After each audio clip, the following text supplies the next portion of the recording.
चालू कॉलेज करू नकोस ना. आपल्या देशात इतकी गरीब मुलं आहेत, त्यांना कधी कॉलेजात जायला मिळत नाही. आणि तू 2 दिवस कॉलेज बुडलं म्हणून काय झालं? आपण 2-4 दिवस राहायचंय सांगलीत. वसुधा आपल्याकडे यायच्या आधी जाऊ आपण. तिच्या देखत नको तमाशा. राजाचं काही नाही वाटत, तो आहेच अकर्तृत्ववान. चारू, आपण असं करूया, जेवण होईपर्यंत मी बडबडे, प्रवासात तू बडबडायचं. बडबडलं की भाऊन नाही का की नाही वाटत.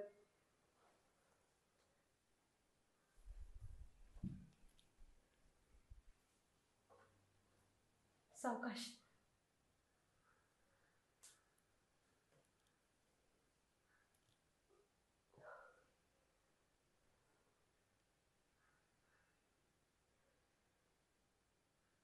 तुम्ही आंघोळ करा, लिव्हर शेका, छान वाटेल.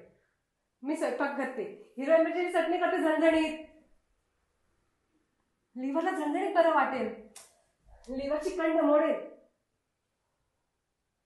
चारू, प्रवासाच्या वेळेत तू बडबड करायचीस हा. नाहीतरी प्रवासात मुलांचं कुतूहल जागा होतच. आधी गाडीतल्या माणसांचा अंदाज बांधायचा, अन्न माणसं मोजायची. अंदाज चुकतोच, मग मज्जा येते.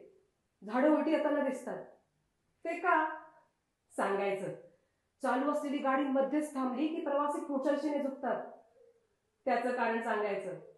मी लहानपणी इतकी बडबडी होते आणि प्रवासाच्या वेळात ते इतकी बडबडायचे, हे विचार ते विचार. पण पुढे विचारायचाच कंटाळा येऊ लागला. या स्टेशनचं नाव अमुक तमुक, हे कळून उपयोग काय? त्यापेक्षा गाडीच्या गरगरीत काय छान झोप लागते.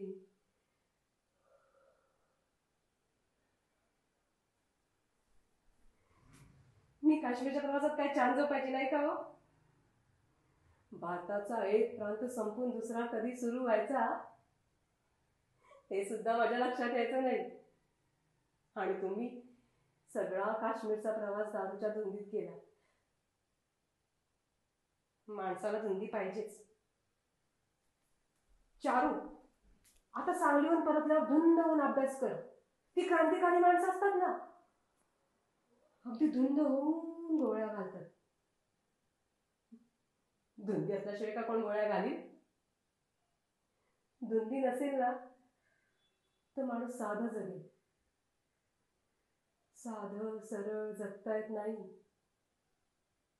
म्हणून माणसं धुंदीच्या मागे धावतात.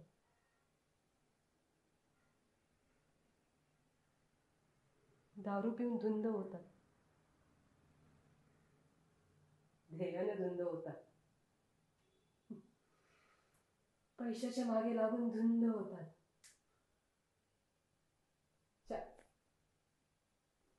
चारू, चारू कुठे गेला?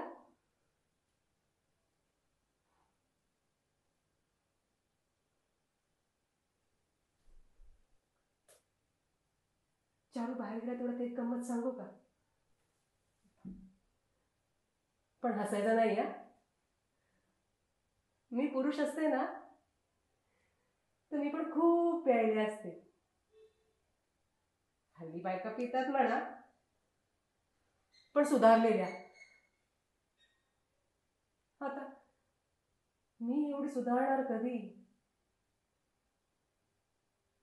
आणि पिणार कधी?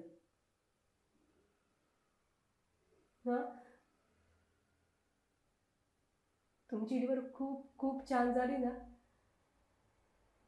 की आपण दोघांनीच प्यायची. हा, चारूला मामाकडे पाठवायचं आणि आपण दोघांनीच प्यायची.